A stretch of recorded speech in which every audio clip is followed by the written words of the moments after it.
नमस्कार, आप सभी का इस YouTube चैनल में हार्दिक स्वागत है। आज हम राजनीति विज्ञान जीके के पार्ट फर्स्ट का अध्ययन करेंगे, जो विभिन्न प्रतियोगी परीक्षाओं की दृष्टि से भी काफ़ी महत्वपूर्ण है। आइए शुरुआत करते हैं।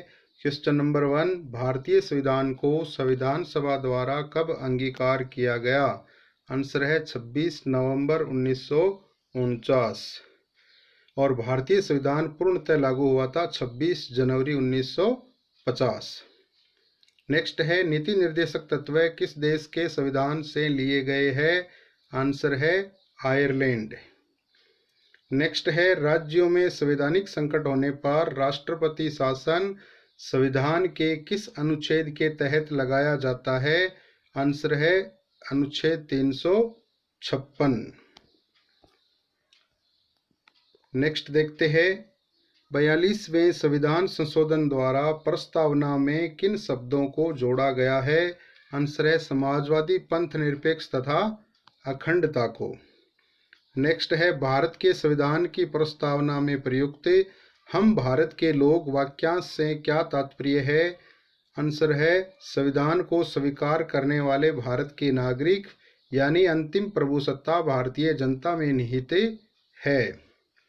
नेक्स्ट है, भारतीय संविधान की आत्मा किसे कहा जाता है? आंसर है प्रस्तावना, यानी प्रस्तावना को भारतीय संविधान की आत्मा कहा जाता है। आगे देखते हैं, प्रस्तावना को संविधान की राजनीतिक कुंडली किसने कहा है? आंसर है डॉक्टर के.एम. मुंशी। नेक्स्ट है, भारतीय संविधान को तैयार करने में कितना समय लगा? आंसर है 2 वर्ष 11 माह और 18 दिन। नेक्स्ट देखते हैं, 11 दिसंबर 1946 को किसे संविधान सभा का स्थायी अध्यक्ष चुना गया था? आंसर है डॉक्टर राजेंद्र प्रसाद। और संविधान सभा के अस्थायी अध्यक्ष थे सच्चिदानंद सिन्हा। नेक्स्ट देखते हैं, हमें इस बात का गर्व है कि हमारा संविधान विश्व का सबसे विशाल संविधान है, यह किस विद्वान ने कहा था? आंसर है हरिविष्णु कामत। नेक्स्ट है, संविधान का 101वां संशोधन किससे संबंधित है? ये भी काफ़ी इंपॉर्टेंट है, वस्तु व सेवा कर जीएसटी, यानी goods and service tax. Next है, संसदीय शासन व्यवस्था में कार्यपालिका किसके प्रति सामूहिक रूप से उत्तरदायी होती है? आंसर है व्यवस्थापिका। नेक्स्ट देखते हैं, किसका विश्वास समाप्त होने पर मंत्रिमंडल को त्यागपत्र देना पड़ता है? आंसर है संसद, यानी संसद का विश्वास समाप्त होने पर मंत्रिमंडल को त्यागपत्र देना पड़ता है, विशेष रूप से लोकप्रिय सदन लोकसभा। नेक्स्ट देखते हैं, भारतीय संविधान में नागरिकों के मूल अधिकारों का वर्णन संविधान के किस भाग में किया गया है? आंसर है भाग 3 में, अनुच्छेद 12 से 35 तक। नेक्स्ट है, वर्तमान में भारत में नागरिकों को कितने मौलिक अधिकार है? आंसर है 6 मौलिक अधिकार है। वैसे मूल संविधान में 7 मूल अधिकार दिए गए थे, परंतु 44वें संविधान संशोधन द्वारा संपत्ति के अधिकार को मूल अधिकारों की श्रेणी से हटा दिया गया है, अब वो केवल कानूनी अधिकार है। नेक्स्ट देखते हैं, 42वें संविधान संशोधन 1976 के द्वारा नागरिकों के कितने मूल कर्तव्य निर्धारित किए गए हैं? आंसर है 10 मूल कर्तव्य। नेक्स्ट देखते हैं, 1 अप्रैल 2010 से लागू शिक्षा के अधिकार संबंधी 86वें संविधान संशोधन द्वारा 11वां मूल कर्तव्य कौन सा जोड़ा गया है? आंसर है अभिभावकों द्वारा अपने 6 से 14 वर्ष की आयु के बच्चों को शिक्षा के अवसर उपलब्ध करवाना। नेक्स्ट देखते हैं, भारतीय संविधान के किस भाग में नीति निर्देशक तत्वों का वर्णन किया गया है? आंसर है भाग 4 में। आगे देखते हैं, क्या नीति निर्देशक तत्व न्यायालय में वाद योग्य भी है? आंसर है नहीं, यानी नीति निर्देशक तत्व न्यायालय में वाद योग्य नहीं है। नेक्स्ट देखते हैं, भारत में वयस्क मताधिकार की आयु कितनी निर्धारित की गई है? आंसर है 18 वर्ष। वैसे मूल संविधान में 21 वर्ष की गई थी, जिसको 61वें संविधान संशोधन में घटा करके 18 वर्ष कर दिया गया है। नेक्स्ट है, भारत एक संघात्मक राज्य है। संविधान में संघ शब्द के स्थान पर किस शब्द का प्रयोग किया गया है? काफी इंपॉर्टेंट है, यूनियन ऑफ स्टेट्स शब्द का प्रयोग किया गया है। नेक्स्ट देखते हैं, सर्वोच्च तथा उच्च न्यायालयों के न्यायाधीशों की नियुक्ति किसके द्वारा की जाती है?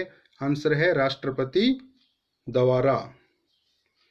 नेक्स्ट है, संवैधानिक संशोधन के लिए भारतीय संविधान में संशोधन विधि किस अनुच्छेद में दी गई है?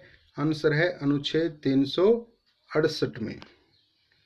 नेक्स्ट है, भारतीय संविधान में संशोधन की कुल कितनी विधियां हैं? आंसर है 3 विधियां हैं।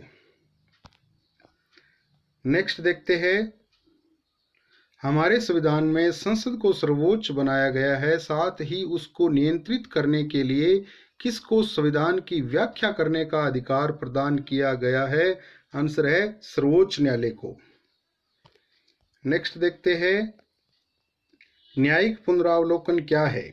आंसर है, न्यायिक पुनरावलोकन की शक्ति के माध्यम से सर्वोच्च न्यायालय कार्यपालिका के उन आदेशों तथा संसद द्वारा निर्मित विधि को अवैध घोषित कर सकता है जो संविधान की भावना के अनुरूप न हो।